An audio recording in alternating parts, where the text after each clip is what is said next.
Today's true story in B1 English is of a lawyer going into court against the most powerful companies to defend children against social media.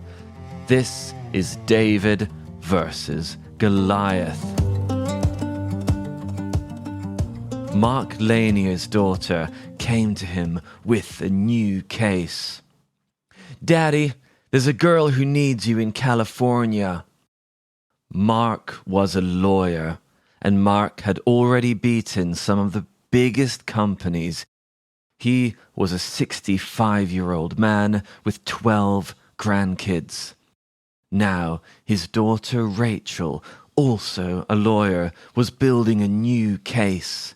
For many months, she had evidence, she had witnesses. Now her father could take it into the courtroom. This case was about a 9-year-old girl, Kaylee. Now Kaylee got hooked on YouTube when she was 6 years old. She was on Instagram when she was 9. By 10 years old, Kaylee wasn't leaving her bedroom. Kaylee was failing at school, and she was even cutting and hurting herself. Every time her mother took the phone away, the girl shook and cried uncontrollably. One day, Kaylee spent more than 16 hours on Instagram. 16 hours in one day. On one side of the Los Angeles courtroom is Mark Lanier and his daughters. On the other side of the courtroom is two of the world's most powerful companies, Meta and YouTube, and dozens of the world's best lawyers, and Mark Zuckerberg himself, the CEO of Meta, who owns Facebook and Instagram. For Mark Lanier, this is a holy war, the war for the minds of our children.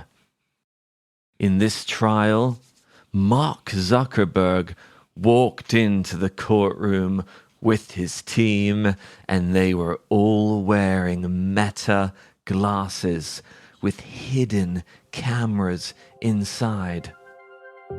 If you like intermediate stories told by an English teacher, you're in the right place.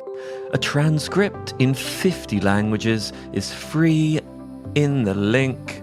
Subscribe to not miss new episodes and to help my mission of sharing the world's best stories in simple English. Give us a like. Take your sister's phone, give us a like. And take your grandma's phone and give us a like too. Back to the story. Mark Lanier grew up in Texas, an ordinary childhood. His father was a salesman and his mother a housewife. Mark went to one of the cheapest law schools in America. It cost only $4 per hour. Mark was a talented speaker. When he spoke with power, and people listened to him. In his first 5 years as a lawyer, he won every case. Until he lost. And he should have lost. And he deserved to lose. He fought for a company who he knew was guilty. "What am I doing?" Mark asked himself as he drove home. This case he lost. Well, it changed his life. So, Mark started his own law firm. This way, he could choose which cases to take, and he could choose only cases that he believed in. Mark says, "You can do horrible things with this power, but you can also do great things." Mark won nearly $20 billion for ordinary people, for me, for you, from drug companies, from chemical companies.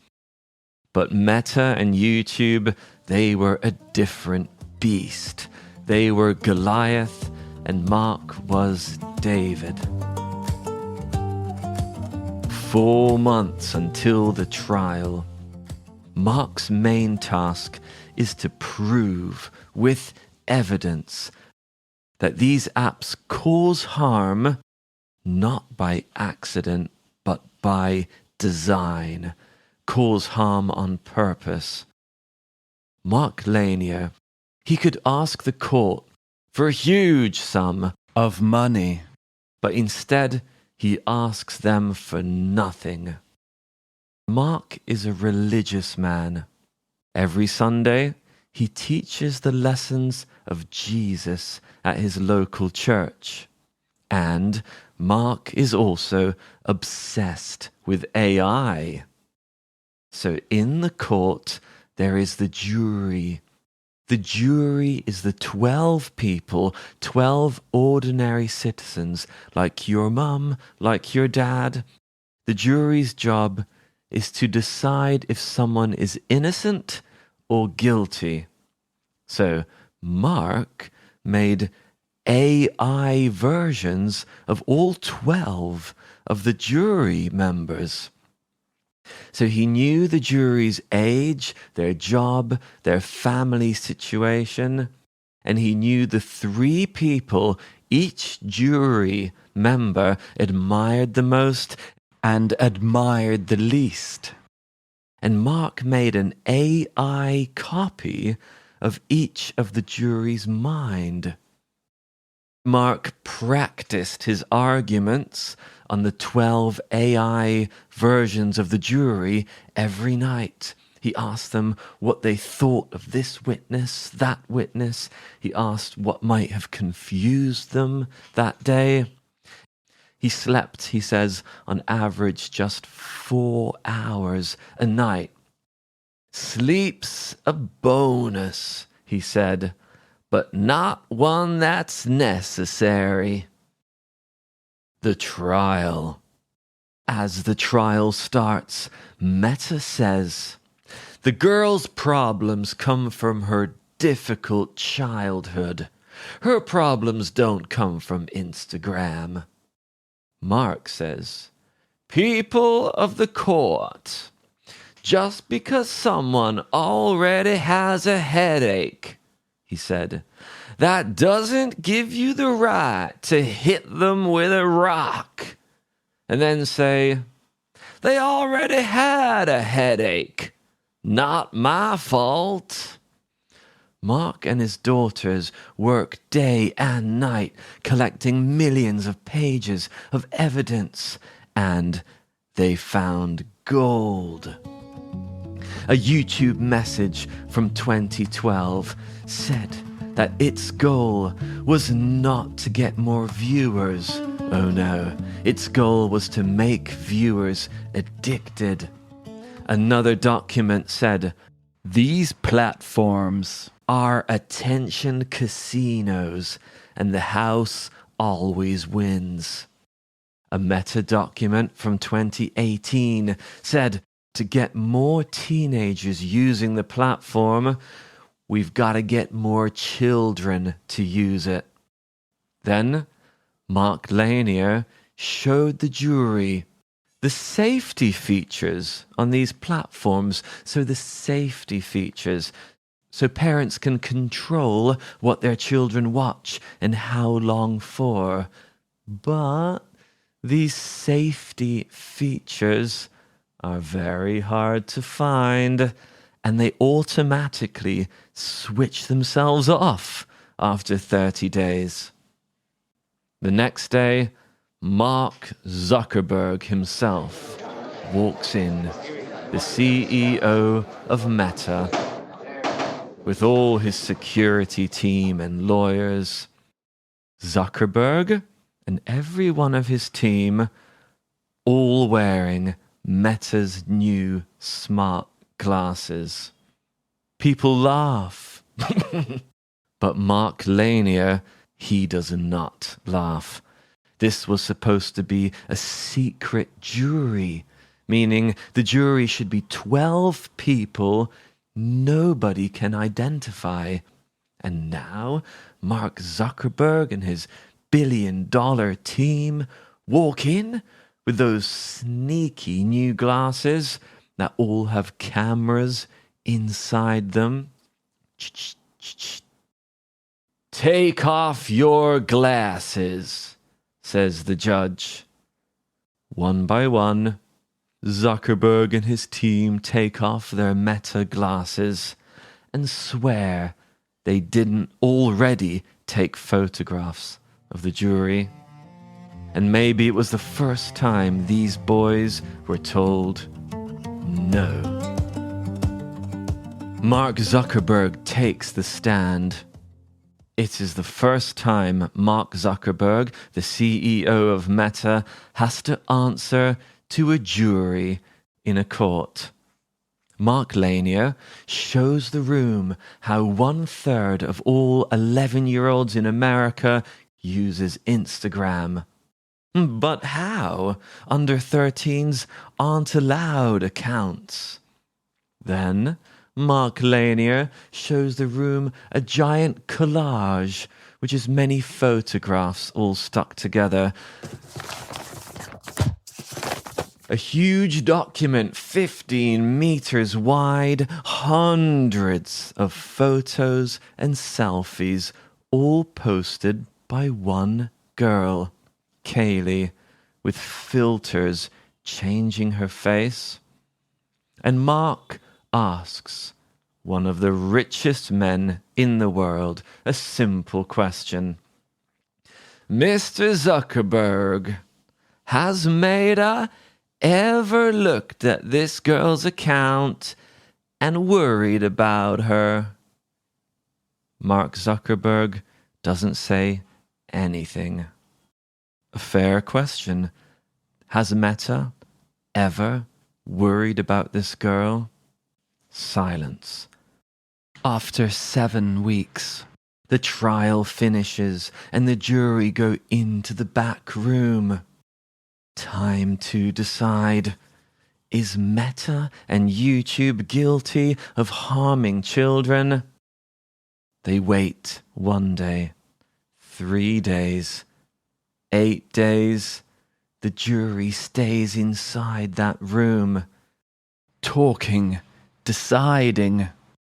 On March 25th, 2026, the jury, 12 ordinary people, come back out and give their answer. These companies caused harm to the girl, and they had known. And they had done it anyways. Mark Lanier says the sad truth is, politicians will never stop these companies. But the only people these companies are truly afraid of, he says, are the 12 ordinary people in the jury. The jury do not get money, reputation, or power from this.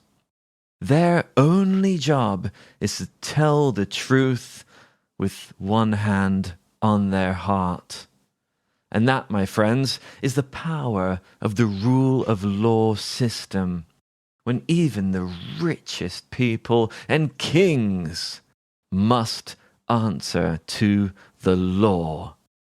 Countries with a rule of law system means that the law is the highest power, and even the president must answer to it. And may I say, this rule of law system started in England, by the way, about 800 years ago, when King John had to sign a document to stop a civil war. But still today, the Magna Carta, which is his original document, this is the foundation for the rule of law system in so many countries. But still today, there are so many countries where a 9-year-old girl would never have a chance of winning against this kind of money and power. So why is this so important? Now, more than 2,000 other families can now walk into a courtroom against these companies that are abusing children's minds and profiting from these extremely addictive platforms. Completely messing with the brain's natural processes like dopamine and serotonin releases, which are our happy chemicals, which we get normally for pleasurable experiences, for nice meals, for moments with family and friends, spending time in nature, sex. Now they get these from their phone, you see. So they become numb and unfeeling to the pleasures in the real world. Not so long ago, people thought smoking tobacco and nicotine was healthy, and tobacco companies spent millions trying to hide the truth. But the day came when they were beaten in the courtroom. And look at cigarettes today, with all their restrictions. Are we waking up, finally? Are we waking up? Maybe, because in 2024, Australia made it illegal for children under 16 to use social media. In France, the same law will pass starting this September. This was a David versus Goliath story.